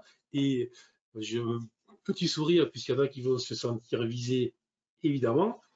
J'ai des noms. Au lieu de se focaliser sur les opérations, les gains, tout ce qui va bien, il y a une frustration qui se crée. Et puis derrière, ils s'énervent, ils vont prendre des gros risques. Et même si ça marche, ils connaissent des courbes de gains qui ne sont pas suffisamment lisses. Voilà. L'objectif, un trader, c'est avoir une courbe la plus lisse possible, la plus sereine possible. Donc, gestion du risque. Et enfin, la personnalisation, il faut vraiment avoir une méthode qui vous corresponde. Là aussi, je vous mets très à l'aise. GTS, c'est vraiment, je l'ai travaillé, c'est une méthode qui s'adapte à beaucoup de profils, qui s'adapte à beaucoup de choses. Mais l'idée, ce n'est pas de vous dire suivez GTS. Alors là, vraiment, j'en ai rien à cirer. Si vous le faites et que ça vous sert, tant mieux. Si vous lisez mon livre, que ça vous sert, que vous voyez tous les webis, les trucs que je fais, que ça vous sert, tant mieux, mais personnalisez votre méthode, vous devez le faire, soit tout seul, soit aidé, mais vous devez vraiment réfléchir, vous devez vraiment faire une introspection très claire de ce que vous êtes, de ce que vous voulez, de là où vous voulez aller, enfin bref, tous les trucs très, très, très classiques, hein, je veux dire, et puis au bout, voilà résistance au stress, niveau de discipline, niveau de l'émotivité, capital motivation, enfin, bref, donc, vous devez faire un point très clair. Qui vous êtes, ce que vous voulez, ce que vous êtes à même. Et puis après, le marché va vous révéler. C'est là où la bourse est extraordinaire, où le trading, ou l'investissement, c'est extraordinaire, car ça nous révèle. Il y a ceux qui s'écrasent, et je vous le dis, il y en a qui arrivent, se crachent, s'écrasent, ils se croyaient très forts, pouf, voilà. Et la bourse, j'en ai vu qui, paf, voilà, qui se croyaient très très forts, voilà. Très typiquement, c'est grand chef d'entreprise habitué à côtoyer tout ce qui se fait de beau, habitué à être écouté. Il arrive avec un gros capital, il arrive sur les marchés et là, il se fait laminer. Et là, c'est très compliqué pour son ego. Voilà. Alors là, j'ai d'autant plus, alors là, j'ai beaucoup de profils de ce type-là. Et ce qui est très sympa, enfin, ce qui est très sympa, c'est lorsque tu réussis à les sortir de ça. C'est-à-dire parce que là, l'ego, je peux vous assurer, ça en prend un coup, mais l'ego en prend un coup car euh, ce trader-là ne peut pas comprendre ce qui lui arrive réellement. Donc là, c'est très intéressant et moi, c'est ce que j'adore lorsque je réussis à les remettre à l'endroit, à leur trouver le style qui convient, ce qu'il faut. Là, c'est juste extraordinaire. Voilà. Mais c'est un gros travail et c'est très compliqué. À la pétanque, je sais pas, Cyril. Écoute, j'ai des doutes. Je suis pas du tout, je suis pas du tout fort à la pétanque. Le golf, c'est mieux. Allez. Donc voilà pour tous les éléments. Vraiment, retenez-les, vous les notez, ce qu'il faut éviter, ce qu'il faut faire. Alors, comment est-ce qu'il faut, comment faire pour réussir? Ben, très très clairement, au plus vite, on est bien d'accord, ce n'est pas une notion d'impatience, hein. Au plus vite, c'est je suis patient, et si je suis très patient, j'irai très vite. Ben, vous devez développer une méthode qui vraiment va englober tous les éléments dont on discute là. Vous devez vraiment adapter cette méthode à ce que vous êtes. Des outils simples, j'insiste bien, des outils simples, simples à suivre, simples à comprendre. Si vous suivez des indicateurs très compliqués avec de multiples possibilités, ça va devenir un truc de fou le trading. C'est très simple de voir si vous avez affaire à un trader ou à un analyste, enfin un analyste ou un amuseur, on va dire, donc un amuseur public.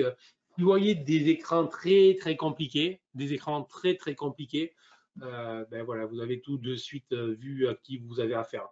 Moi, il m'arrive de trader. Alors, les BSI, enfin, pour ceux qui connaissent, je vais vous en dire quand même trois mots s'il y en a qui ne les connaissent pas. Euh, j'ai un petit peu de mal désormais à les quitter. Mais même les BSI, des fois, je vire tout, je ne mets que les prix, les cours de bourse en disent beaucoup. Voilà. Plus vous allez mettre d'éléments, c'est en fait comme si vous mettiez plus de filtres sur l'essence de ce qui se joue. Plus vous ajoutez des outils sur les graphiques et moins vous y voyez. Donc, un outil, lorsque je parle d'un outil, on est bien d'accord, c'est un indicateur, hein, au cas où quand même. Donc, un outil, un indicateur ne peut se justifier que si ça vous amène un élément de compréhension supplémentaire par rapport au prix. Voilà. Donc, raisonnez de cette manière-là. Ne faites pas comme l'État français, le gouvernement qui, à chaque fois qu'il a un souci, il crée une commission, il crée un machin, etc. Alors que je pense qu'il y a suffisamment de fonctionnaires, d'élus, etc. pour réagir. Vous voyez, vous, je connais des traders qui, à chaque fois qu'ils perdent, chaque fois qu'ils ont en fait une perte, ils modifient leurs graphiques, leurs indicateurs. Non, non, non, non. L'objectif, c'est de trouver un truc solide dans le temps. Ça aussi, j'espère que voilà. Donc, autre chose très importante, évidemment, avoir un système de trading qui va s'adapter aux conditions du marché. Le marché a deux éléments, la tendance et la volatilité. La tendance et la volatilité. Il faut réussir à mettre en case la tendance et la volatilité et savoir dans quelle case on se situe tous les matins, toutes les semaines, enfin, au moment où vous allez intervenir. Car en fonction de cet élément-là, tendance et volatilité, les outils et les manières d'intervenir sur les marchés ne seront pas les mêmes. C'est tout. Voilà. Donc, votre système de trading doit s'adapter. Très typiquement, les gros échecs que l'on connaît sur les marchés, c'est les débutants qui arrivent sur les marchés lors d'une période où les marchés sont en range. Ils arrivent, ils achètent, ils vendent à peu près tout ce qui bouge. Ils moyennent tout le temps, donc sans aucun stop. Et évidemment, tant que le marché va rester en range, ils vont énormément faire de gros gains. Pour ça, ça peut durer jours, semaines, mois. Puis à un moment, le marché change. Et là, il se voit donc déjà gérant de fonds en Suisse ou à Londres ou à New York. Je peux vous l'assurer. J'ai donc des fois je reçois donc des fois des mails, ça c'est donc du style. Bonjour, vous êtes un professionnel, vous avez donc géré des fonds. J'aimerais bien savoir comment faire car j'ai des gros résultats en trading. Ça fait 3 mois que je trade. J'ai fait 70% sur 1500 euros. Que voulez-vous dire à ça? Alors, je suis gentil. J'essaye d'expliquer que 3 mois de trading et sur un capital de 1500 euros, et même 60 ou 70, même 300%, ça ne veut rien dire du tout. Donc, ils reviennent dans un an et on en reparlera. Comme je vous dis souvent, je les revois jamais. Voilà. Donc, oui, oui, je reçois ce genre de mail. Ce que je vous raconte est vrai. Je vais pas vous. Voilà. Les gens savent que j'ai le parcours trader individuel recruté dans un fonds, donc on me demande régulièrement. Encore, il y a un courtier qui me l'a demandé, vous voyez, c'est pas qui me l'a demandé il y a quelques mois en arrière, qui me demandait si je pouvais intervenir pour certains de ses clients qui sont voilà. Ah, c'est vrai que je. Enfin, bref. Donc, lorsque le marché change, pour en revenir au marché, lorsque le marché va changer, ces gens-là sautent. Voilà.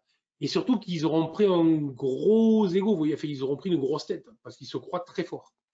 Donc, le trading efficace, c'est être en mesure de gagner quelles que soient les conditions du marché. Range, grosse volate, baisse, hausse, forte, tout. Et là, vous dites, c'est bon. Et enfin, là aussi, c'est très important, et là, j'ai honnêtement beaucoup travaillé sur ça, et j'y travaille encore beaucoup avec GTS. C'est une méthode qui prend en compte nos failles psy, même les miennes, parce que je me connais très bien, même si j'ai du métier, je connais mes défauts, et je pense que pour être un trader très efficace sur la durée, mieux vaut bien se connaître. Alors, mieux vaut bien connaître ses défauts, mieux vaut bien connaître là où l'on est fort, et mettre l'accent, bien évidemment, là où l'on est fort, c'est plus facile, mais bien faire attention à nos failles. Voilà. Et une méthode de trading, ce n'est pas juste une méthode qui va tenir compte des cours de bourse, c'est une méthode qui doit tenir compte de l'opérateur, donc de celui qui agit. Voilà. Sinon, ne jamais oublier que, bon, vous le savez, j'imagine, si vous êtes là, lorsque l'on trade, on ne se bat jamais contre le marché. Je vous rappelle ce que je vous ai dit, le marché est un flot d'opportunités. On se bat contre soi-même. On se bat contre soi-même, c'est tout. Voilà. Notre seul ennemi, je le disais encore l'autre jour, notre seul ennemi, c'est celui que, enfin, mon seul ennemi, moi, en tant que trader, c'est celui que je vois tous les matins lorsque je me rase. Vous voyez, c'est voilà, c'est celui-là. Celui-là, je m'en méfie parce que celui-là, je sais qu'il peut avoir, voilà. Donc, une méthode, son objectif, c'est aussi de prendre en compte tous ces éléments-là. Voilà, voilà. Alors, allez, très très vite là, parce que ça fait quand même un petit moment et je voudrais pas vous noyer. J'ai dépassé, même si j'ai mis plus tard que, mais bon, d'habitude, j'essaie de ne jamais faire plus d'une heure quand même. Donc, GTS, je le pense, je le repense, je le simplifie tous les ans. Je travaille. C'est ce qui me plaît, c'est ce qui me fait vibrer. Donc, en plus du trading, vous avez compris que le trading, on est patient, on est calme. Et c'est bien de s'occuper en même temps que l'on attend des configurations, que l'on attend des choses. Et moi, ce qui me plaît, c'est de toujours essayer de faire mieux que ce que je fais. Voilà. J'essaye toujours de faire mieux en trading et j'essaye toujours d'améliorer les outils. Voilà. Et j'essaye de toujours faire mieux avec la formation. C'est un sujet qui est très intéressant. Lorsque j'ai démarré les formations, hormis les formations pro que j'avais, et là, c'était des salariés que j'avais. J'avais jamais fait ça. Donc c'est vrai que c'est un sujet qui est très intéressant et j'essaye toujours de l'améliorer. C'est vrai que ce que j'appelle JTS 3.0, c'est les améliorations que je fais régulièrement. Et là, ça sera avec de nombreux webinaires, avec des modules courts, avec toujours un accompagnement. Ça, j'y tiens beaucoup. Dans minimum 12 mois, c'est un minimum si on veut avoir, voilà, et des ateliers thématiques voilà, sur les actions, les options, etc. Voilà. Enfin bref, ça c'est pas assez plus en interne pour ceux qui sont là et qui me voilà. Alors GTAS, ce qui est, alors là, je prends l'exemple de GTAS. Libre à vous de développer votre propre méthode, vos propres outils, de copier, de vous inspirer de GTAS, livre, etc. Enfin bref, voilà. C'est pas bon. L'idée, c'est lorsque j'ouvre une position, il faut que ce soit simple. Si c'est compliqué quand j'ouvre une position, c'est le temps que je réfléchisse, etc. Oh là là, voilà. Non. Il faut yes ou no. C'est pour ça qu'il y a les BSI, on y reviendra. Deux, les configurations sont claires. Si je me pose 3000 questions sur les configurations, là aussi le trading devient très compliqué. 3, je vous disais, les stratégies, on les adapte au contexte. Les contextes, c'est volatilité et à la tendance. Des indicateurs innovants, alors ça c'est vraiment GTAS et vraiment la QV qui arrive et que je travaille depuis plus d'1 an, donc maintenant est très très très intéressante avec de gros progrès, très nets, très clairs. Je te remercie Patrick. Je suis pas humble, j'aime ce que je fais. Il y a une très très grosse différence. Après voilà, je me fais plaisir à faire ce que je fais. Une gestion du risque automatisée, là aussi c'est très clair, c'est-à-dire que si vous avez de grosses usines à gaz à gérer pour le risque, c'est trop compliqué. Donc il faut qu'à chaque fois que vous ouvriez une position, vous savez ce que vous risquez, X opérations, etc. Il faut que tout soit encadré, il faut que tout soit très clair. S'il faut se poser des questions de ce type lorsque l'on trade, c'est juste impossible. C'est juste impossible. Voilà. Donc, il y a Patrick qui vient de gagner, je sais pas. J'aille me rendre tout rouge et puis après, il a gagné un séjour à la montagne, au ski, dans les Pyrénées.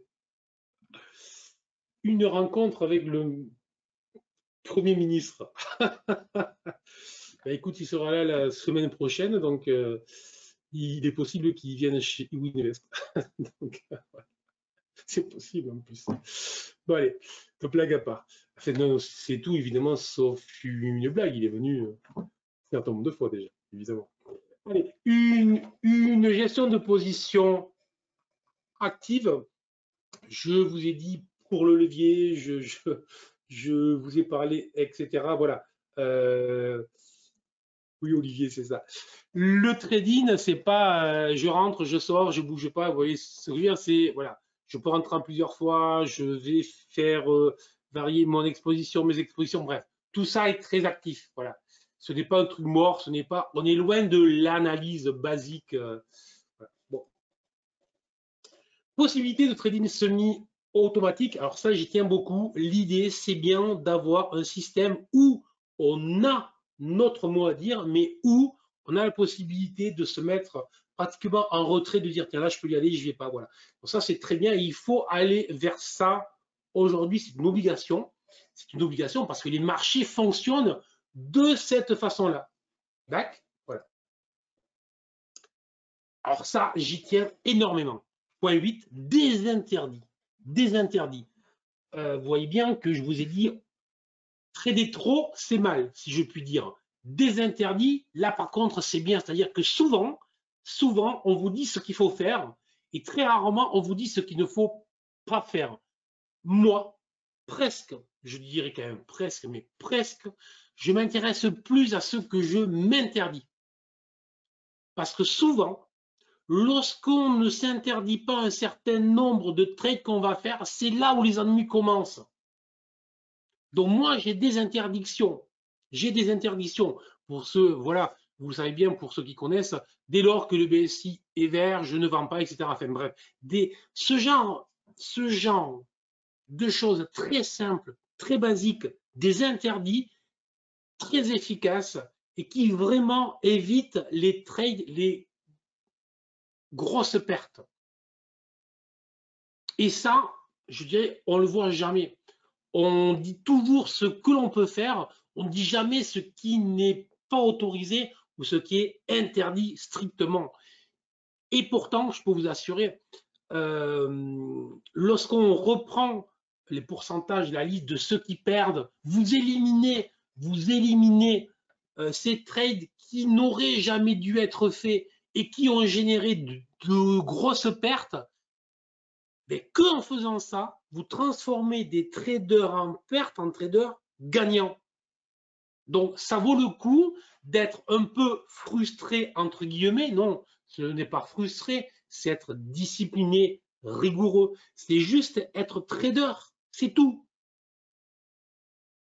Donc, les interdits, et j'avais, si en économie, les gens qui ne comprennent rien à l'économie, le plus souvent, vous confondent le libéralisme avec l'absence de règles. Le libéralisme historique, c'est évidemment, j'abolis un certain nombre d'interdits, mais je mets des règles communes à tout le monde. La fameuse concurrence libre et non faussée de Adam Smith. Donc, et c'est ces règles-là qui font qu'au milieu, on va être libre. Et le trading, c'est la même chose. Le trading, c'est un magnifique espace de liberté. Mais pour avoir ce magnifique espace de liberté, il faut avoir ces règles, cette rigueur autour de nous. Ben sinon, on n'est plus libre. On fait n'importe quoi. Ça vire à l'anarchie. Mais ça, on s'en moque. Ça vire surtout au fait que vous allez cracher votre compte de trading. Merci Bernard. Voilà. Donc, je suis très heureux que tu sois là. Et enfin, GTAS et toutes les méthodes de trading, j'insiste bien, vous devez avoir souci constant du mental et de la psycho. Souci de mental, c'est comment est-ce que je me sens? Comment est-ce que je suis? Est-ce que je ne suis pas euphorique? Est-ce que je ne suis pas déprimé? Est-ce que je ne suis pas stressé? Est-ce que je suis dans l'instant présent? Est-ce que je suis dans le zen? Est-ce que je suis en mesure de trader ou pas? Voilà. Et moi, je peux vous assurer, voilà, j'ai beau avoir du métier, il m'arrive certains matins de dire je ne trade pas. Bon, c'est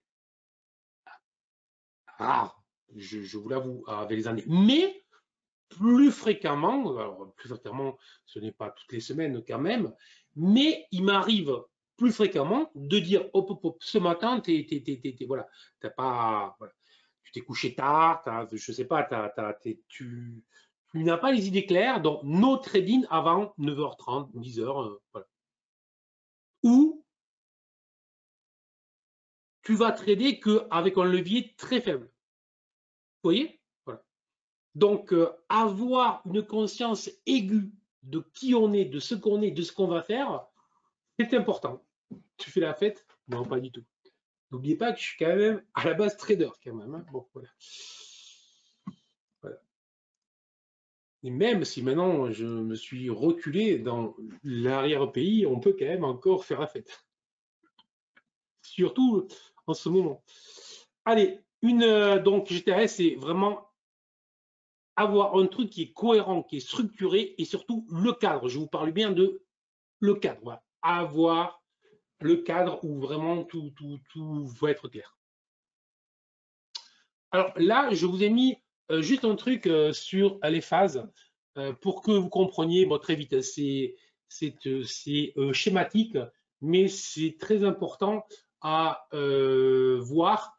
Le marché ne peut faire n'a que 5 phases. Alors après, on peut rentrer dans les phases pour aller dans des sous-phases, dans des sous-sections, on dira. Mais voilà. Mais déjà, si le matin, vous arrivez que vous êtes en mesure de vous dire, soit c'est haussier, soit c'est un retracement baissier dans un mouvement qui est haussier, donc ou haussier topish. Soit je suis en trading range, donc c'est neutre, soit j'ai un retracement haussier dans un mouvement baissier du T supérieur, donc baissier bottomish, soit je suis dans un mouvement baissier qui n'a pas vocation à se retourner, que déjà le matin réussir à mettre un numéro ou une sous-section à ça, ça vous cadre immédiatement et ça vous indique les stratégies que vous utiliserez. Ça vous indique ce que vous devrez faire. Ça vous indique comment le stop sera géré. Quel sera le type de sortie que vous ferez? Autrement dit, vous êtes bien dans un cadre précis. Vous n'êtes pas dans oh, c'est haussier, oh, c'est baissier. Enfin, je ne vois pas cet accent-là. Enfin bref. Bon, mon gars, c'est haussier, baissier, donc je ne sais pas ce que je vais faire. Bref, qu'est-ce que tu en penses, toi? Donc, j'ai lu le journal ou j'ai vu à la télé ou je ne sais pas qu'il faut acheter, que ça va monter, que ça va baisser. Enfin bref, voilà. Non, on arrive, on a le cadre, les prix nous disent tout. Les prix nous disent tout. Vous devez comprendre que les prix nous disent tout. C'est essentiel. D'accord? Allez, les BSI, rapidement. 3 BSI, le court terme, le moyen terme, le long terme. J'ai fait des vidéos sur ça déjà. Ce qu'il faut aussi savoir, c'est que désormais, les BSI ne sont plus que sur ProRealTime. On va les trouver bientôt chez un autre courtier qui est WHS. J'y tenais parce que c'est un peu agaçant de les trouver que chez un seul courtier. Voilà. Donc, là, c'est l'exemple avec WHS. On les trouve sous le cours de bourse et on va voir donc très vite. On va voir à quoi ça correspond. Alors là, je vais vous parler du BSI court terme. Il y a des vidéos hein, sur le site sur ça, mais juste un rappel. Alors, le BSI, c'est un indicateur plus simple que ça, c'est juste impossible. C'est un histogramme qui est soit rouge, soit vert. Voilà. Donc c'est simple. Tout simplement, s'il est vert, c'est plutôt acheteur, pardon. S'il est rouge, c'est plutôt vendeur. L'objectif du BSI, c'est là que je vous dis qu'un indicateur, ce n'est pas juste. Si c'est un indicateur pour être un indicateur, ça ne sert à rien. L'objectif du BSI est clair, c'est venir m'aider à être plus discipliné. Et en l'occurrence, il va me servir à plusieurs choses. Le premier point, il me sert évidemment pour rentrer, pour ouvrir une position. Alors là, je vais le mettre avec une stratégie GTAS. Il y en a plein donc vous connaissez, mais je ne validerai mes stratégies GTAS que avec un BSI. Donc si c'est une stratégie à l'achat une fois qu'il est vert, c'est une stratégie à la vente lorsqu'il est rouge. Mais c'est un moyen simplissime. Avant que je l'invente, et il y en a qui se souviennent ici, je vois les noms, lorsque je faisais une conférence en public, à l'époque où l'on pouvait encore sortir en public, je rentrais en expliquant qu'il y avait 3 possibilités pour ouvrir une position. J'expliquais si vous êtes agressif, expérimenté, moyennement expérimenté. En fait, je me suis rendu compte, moi, je le gérais évidemment parce que j'avais du métier. Mais lorsque j'expliquais ça donc en conférence, enfin, évidemment, ils devaient tous me regarder avec un regard en disant mais il est fou ce type. Vous voyez ce que je veux dire? Là, le BSI, on résout tous les problèmes. C'est simple, c'est clair. Yes or no. Yes or no. Voilà, yes or no, c'est simple. Bon. Ensuite, le BSI donc, va m'interdire certaines prises de position. Typiquement, s'il est vert, vendre et tout sauf une option. S'il est rouge, acheter et tout sauf une option. Vous voyez que déjà, le BSI, là, résout deux des gros problèmes que rencontrent ceux qui sont en perte. Hein. Ils sont impatients ou ils vont trader sans trop savoir ce qu'ils font. Là, j'ai des interdictions et j'ai des autorisations simples à comprendre, faciles à comprendre, aucune confusion. Donc là, on est dans... Voilà. Et puis après, ça va corriger tout un tas de sources de pertes qui sont je suis énervé, je trade, je m'ennuie, je trade. Donc, j'ouvre une position parce que je suis émotionnellement atteint. Hein. Voilà, je suis énervé, enfin bref, tout ce que vous voulez. Ou alors, aussi souvent, je peux perdre car je rentre un coup avec un chandelier japonais, un coup avec une cassure d'une ligne de résistance support, un coup avec une moyenne mobile, bref, selon mon humeur. Voilà. Le lundi, c'est comme ça, le mardi, c'est autre chose. Bref, il n'y a aucune régularité. Et ça, c'est la mort du trader. Un trader, c'est un mec, ou une fille, excusez-moi, voilà, euh, régulier ou régulière. On est d'accord? Voilà. C'est tout sauf celui qui va faire n'importe quoi. Bon. Donc, si je sais que je ne peux rentrer que lorsque mon BSI, qui était rouge, devient vert, tout devient très simple. Ou beaucoup plus simple. N'exagérons pas. Ensuite, source de catastrophe. Alors, le marché est trop monté, donc moi, je suis plus fort que le marché, je vais vendre. Oh là là là là là. Alors ça, c'est... Une fois que j'ai eu tort, j'enlève mon stop, je moyenne, levez la main à ceux qui ne l'ont jamais fait ça. Alors moi, je suis le premier à l'avoir fait. Hein. Voilà, je suis très très clair. Hein. Je joue, voilà. Mais c'est justement parce que je connais bien les défauts des traders, puisque j'en suis un, que je peux vous dire ce qu'il faut faire et ce qu'il vaut mieux éviter de faire. Et là, avec le BSI, on ne se met jamais en face le marché. Parce que le BSI, justement, il va m'autoriser à rentrer uniquement quand le marché a donné les premiers signes de retournement. Waouh! Donc là, qu'avec cet indicateur-là, on doit éviter les grosses catastrophes. Voilà. Après, évidemment, hein, soyons clairs, si moi, trader, moi, je suis pas capable de suivre juste vert, rouge, là, effectivement, ça devient plus compliqué. Voilà, là, je peux rien. Mais là, on a un outil simple, efficace et un outil qui vraiment ne sort pas de nulle part. C'est-à-dire, il a des objectifs très clairs, il réagit, il appuie, je dirais, là où ça fait mal à ceux qui perdent pour qu'ils arrêtent d'avoir mal. Voilà. Et ensuite, les ouvertures de position que j'appelle usine à gaz, les ouvertures de position où les traders, voilà, où il vous faut 10 critères pour entrer, 10 critères pour ouvrir une position, ce n'est plus une ouverture de position, ça ne sert à rien.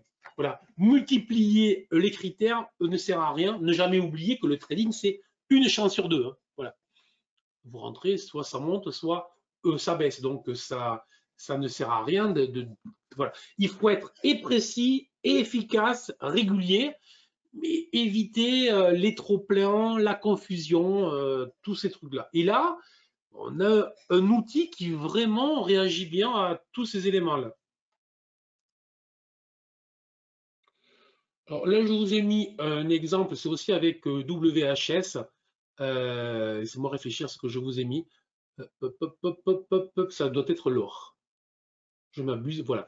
Alors là, je vous ai mis les 3 BSI. C'est l'or? Oui, c'est l'or. Je pense que c'est l'or.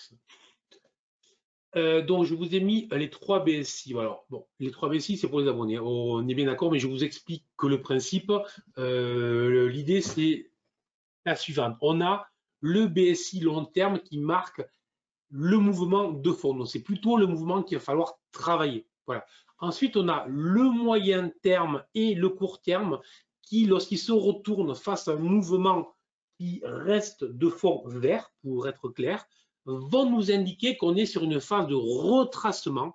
Je vais vous indiquer les phases de marché, sur une phase de retracement baissier dans un environnement qui reste haussier. Et dont la logique suivante est que lorsque les deux BSI court terme, moyen terme se retournent simultanément ou proches de simultanément, on est potentiellement dans un signal haussier semi-automatique. Je vous parlais d'avoir un système potentiellement semi-automatique, c'est toujours très intéressant. Et si en plus ça vient dans une stratégie de type GTS, donc là, on pourra avoir une stratégie sur ce signal-là de type pourcentage RET pour ceux qui la connaissent, ben là, on pourrait objectivement avoir une entrée. Voilà. Est-ce que vous voyez bien la souris là où il faut que je mette le point là? Parce que si je mets le projecteur, la souris, vous la voyez mieux, donc j'imagine, avec le projo. Ok, merci Reddy. Voilà. Sylvie, oui, ça sera à jour en principe d'ici la fin de semaine. Tout est à jour, voilà, les indicateurs. Donc là, la même chose, phase de retracement, de correction baissière dans un environnement de fond qui reste baissier. Là aussi, nouvelle accélération, nouvelle phase, etc. Voilà, bon, vous voyez bien comment on a une idée très claire avec les indicateurs tout simples. C'est mieux, mais la souris, ok. Voilà, on a une idée très claire de ce que le marché nous joue. Dans de fond clair, je suis en retracement. Voilà. Et vous voyez bien que si demain, sur l'or, hein, puisque c'est l'or, le long terme se retourne, à ce moment-là, ça veut dire que l'on change de phase, etc., etc., etc. Voilà. Et donc, tout le temps, on est en prise avec le marché. On est en prise avec le marché, avec des règles qui sont à suivre et qui sont relativement simples, honnêtement, clac-clac, en fonction de ce que ça fait. L'idée est bien donc d'aller vers des choses compréhensibles par tout le monde. Je cherche, j'ai perdu mon panorama. Du coup, voilà, je vais faire avancer comme ça. Ça va le faire. Voilà. Alors là, je donne retour sur Pro Real Time et là, évidemment, il me fait. Voilà. Là, je vous ai mis notre exemple puisque là, c'est deux avec. Bon, je vais reprendre le projecteur. Super. Voilà.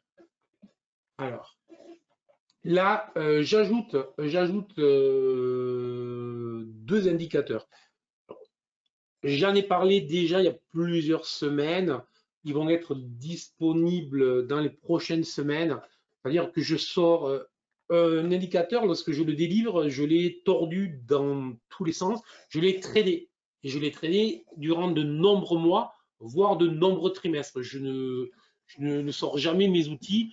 Là, par exemple, toute l'année 2020, j'ai travaillé des nouveaux BSI.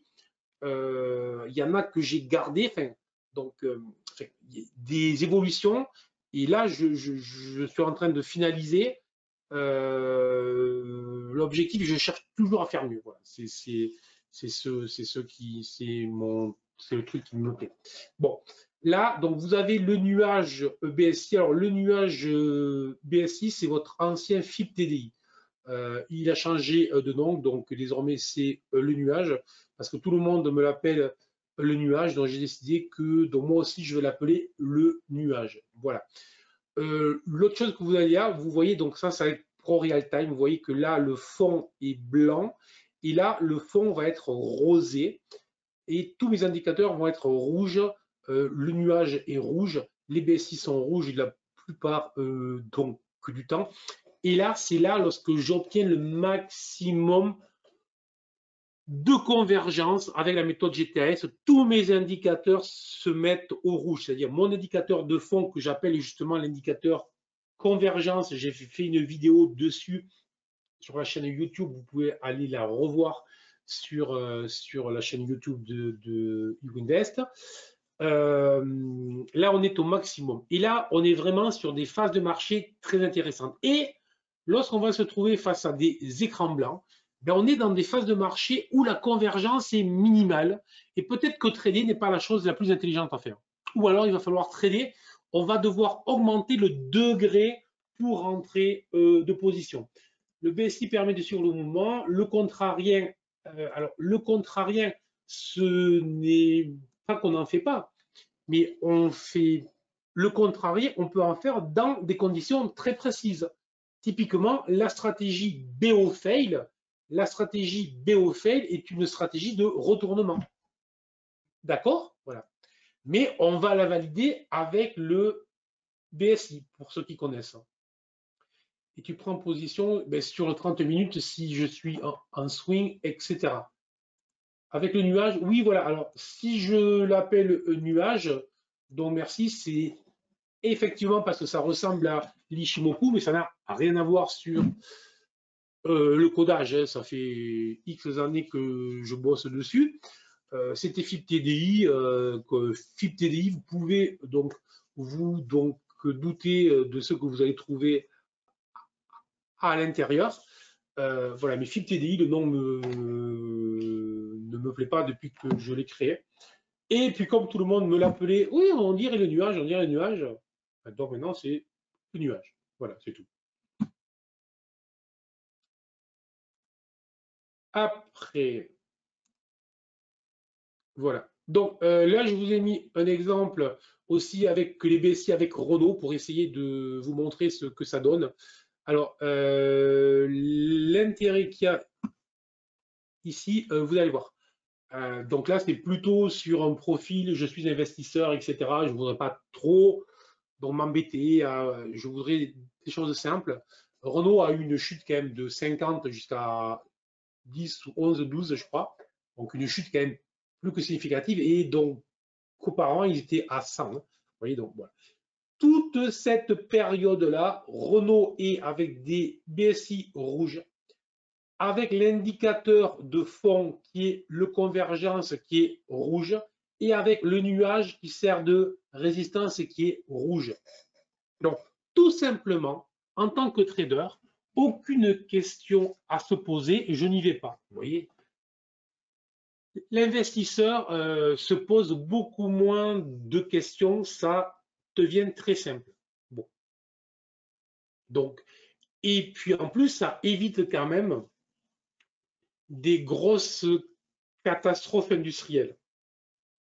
Ensuite, là, on va commencer à avoir une phase où vous avez le BSI court terme, moyen terme, où on a une alternance vert, rouge, vert, rouge, vert, rouge, et aussi le convergence qui va rester du blanc à rouge, du blanc à rouge, du blanc à rouge. Mais quoi qu'il arrive, on reste toujours,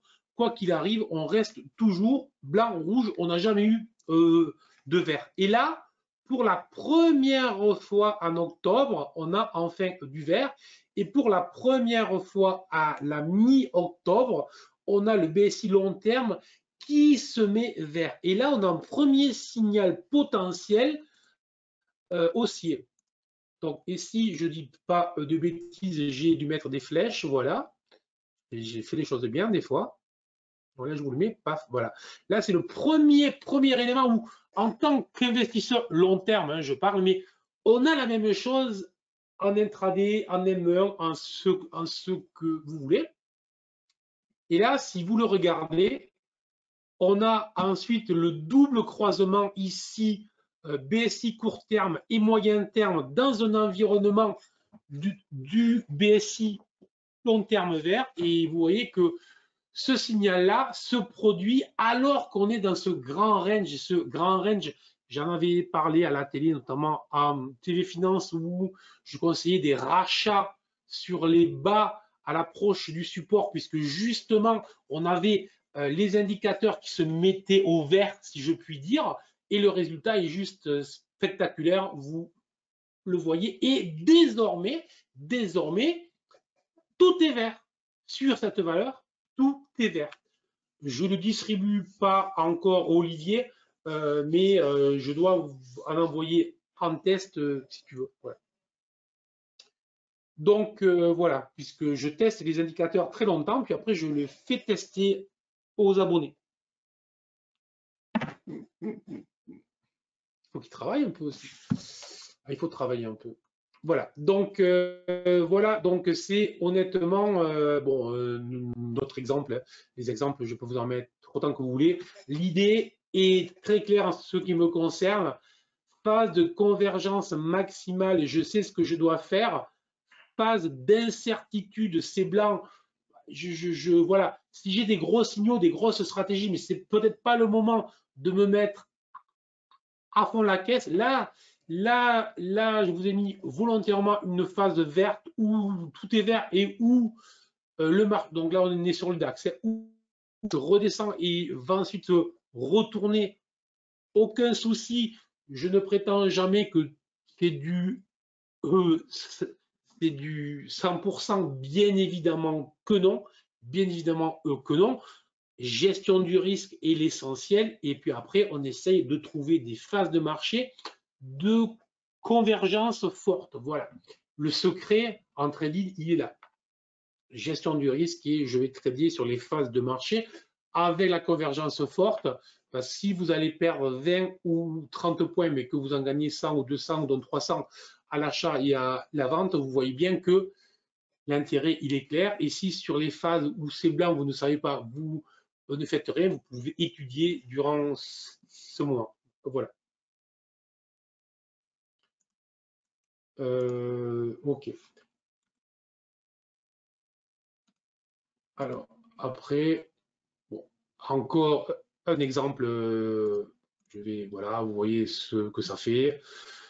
L'idée, c'est bien, j'encadre le mouvement long, j'encadre les pullbacks, les phases de retracement et je donne éventuellement des signaux. Voilà. Alors, juste une chose, il y aura des webinaires pour les abonnés, notamment sur ça. S'il y en avait qui sont intéressés, alors ne vous énervez pas, je ne vends rien sur le site, il n'y a aucune vente en ligne sur le site. Je refuse de vendre en ligne sur le site. Je ne vends jamais rien avant au moins un contact pour savoir si c'est utile ou pas. Voilà. Je refuse parce que sinon, au début, j'en avais qui, enfin, j'en ai encore qui veulent prendre des formations qui valent quand même de l'argent et qui veulent te le prendre sans ni comprenant rien. Voilà. Donc, je refuse, je ne vends rien sans un contact, etc. Il y aura des webinaires sur le sujet pour ceux qui sont intéressés pour aller plus loin. C'est tout ce que j'ai à dire. Si ça vous intéresse, vous vous rapprochez de moi et on en discute. Voilà. Des questions. Donc, quand même, j'ai fait 1h50 quand même. Hein. Donc, j'arrêterai là parce qu'après, on peut donc continuer. Donc, si vous avez des questions, je suis à vous. Petite question sur les trades actions. Comment tu gères un gros gap à l'ouverture? Tu me parles d'un gap baissier, d'un gap haussier, tu me parles de quoi? Parce qu'il y a une très grosse différence. Je suis à l'achat, ça ouvre à plus 10. Ah ben non, moi, il y a une très grosse différence. Je suis. Salut Bernard. Je suis à l'achat, enfin, je suis en position, ça ouvre à plus 10%, plus 10%, où je suis en position et ça ouvre à moins 10%. Il y a une très, voilà. Alors, si c'est contre, ben, si j'ai un stop, et en principe j'ai un stop, ben, soit je suis exécuté donc par le gap, soit j'ai toujours le stop et je laisse faire. Après, tout va dépendre. Tu as des gaps de 10% mauvais, tu as des gaps de 10% qui sont une occasion d'ouvrir une position. Voilà. Donc c'est vraiment très particulier. Tu vois, il y a une action en ce moment que je ne citerai pas, mais qui est en train de dérouiller violemment, qui perd, enfin, qui, lorsque tout à l'heure j'ai regardé encore, était en baisse de 38%. Voilà. Exactement.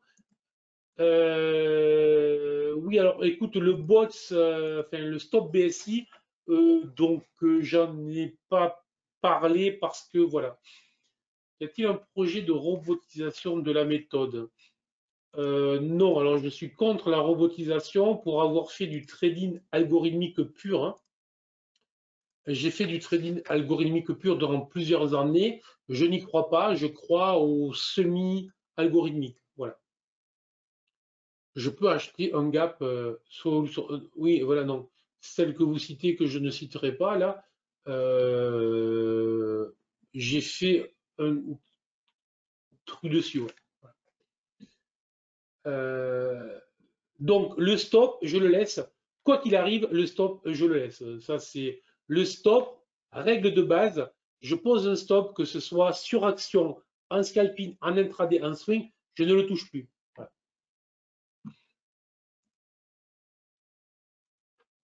Écoute, là, j'ai pas trop envie de discuter de l'Ishimoku aujourd'hui, mais voilà, si tu veux, on en discutera un jour.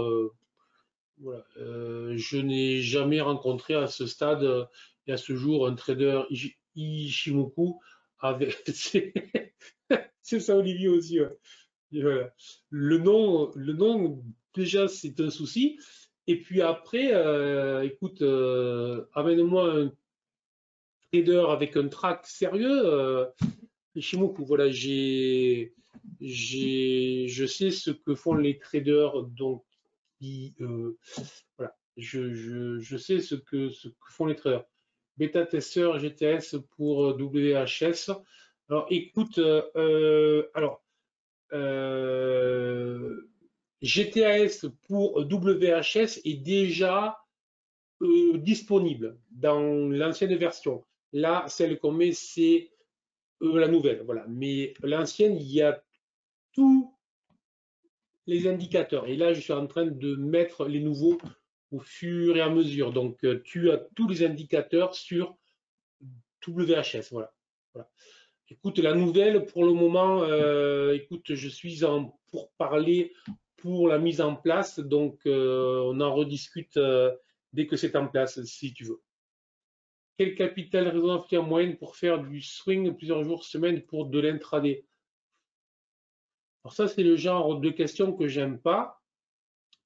Parce que le capital raisonnable, faut-il en moyenne pour faire du swing plusieurs jours, semaines, pour faire de l'intraday? C'est quoi ton objectif? Tu veux gagner du...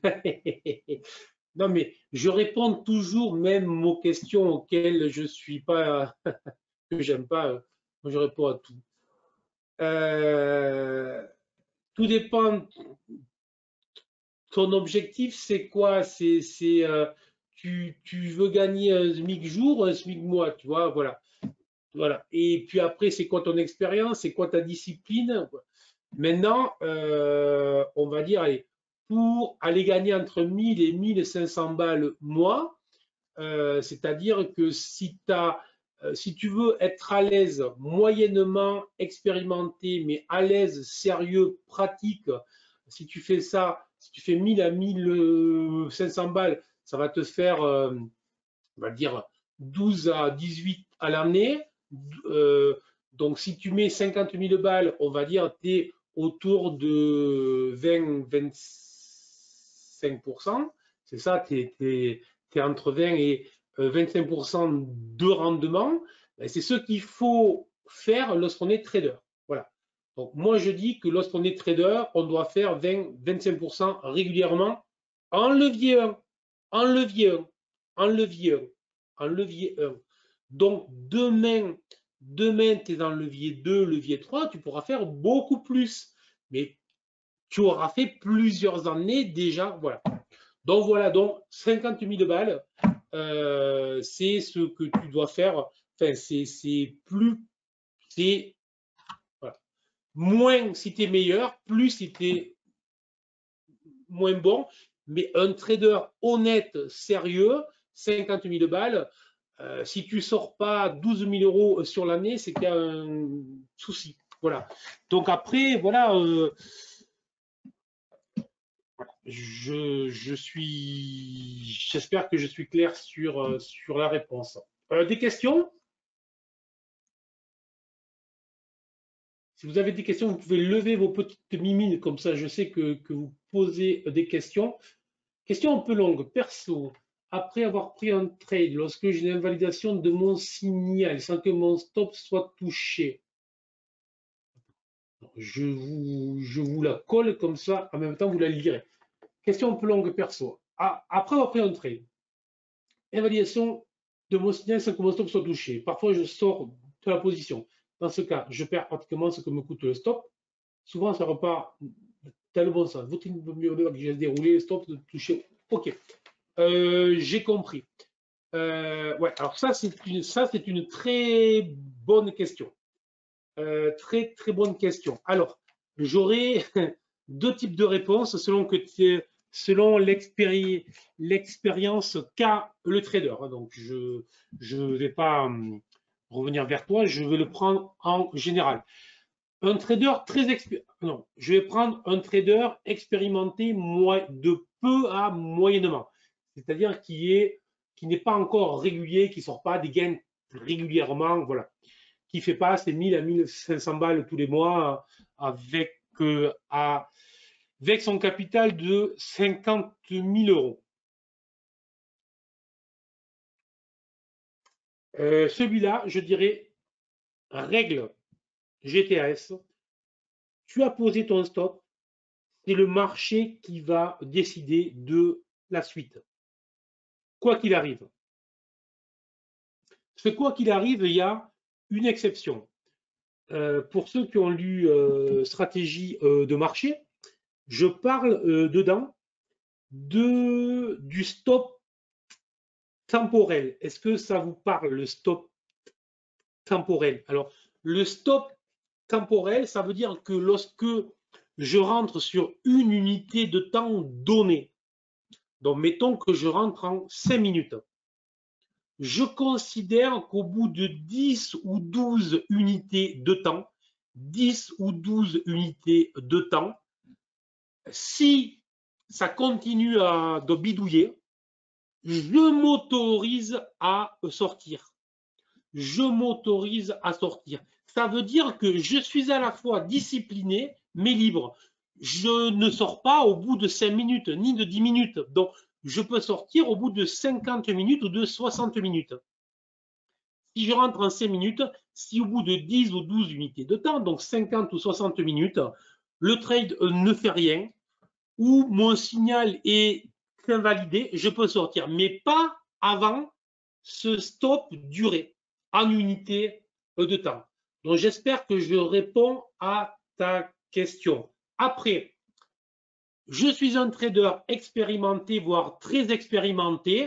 Je mets mon stop, je ne le bouge jamais, mais effectivement, si j'ai une invalidation, là, je peux m'autoriser à sortir. Voilà.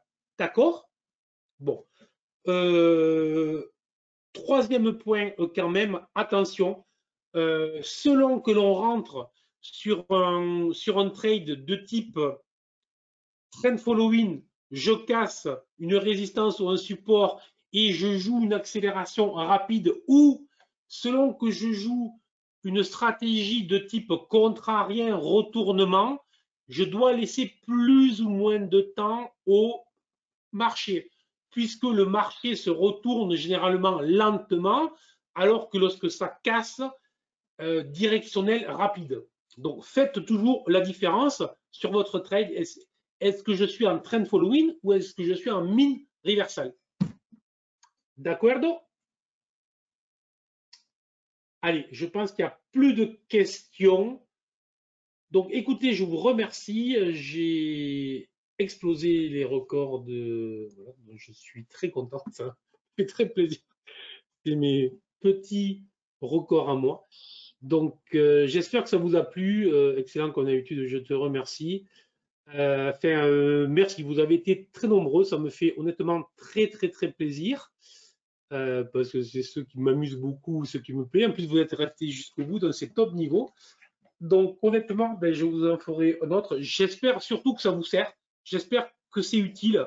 Je le mettrai sur la chaîne YouTube. Yes, je le mettrai sur la chaîne YouTube. Donc,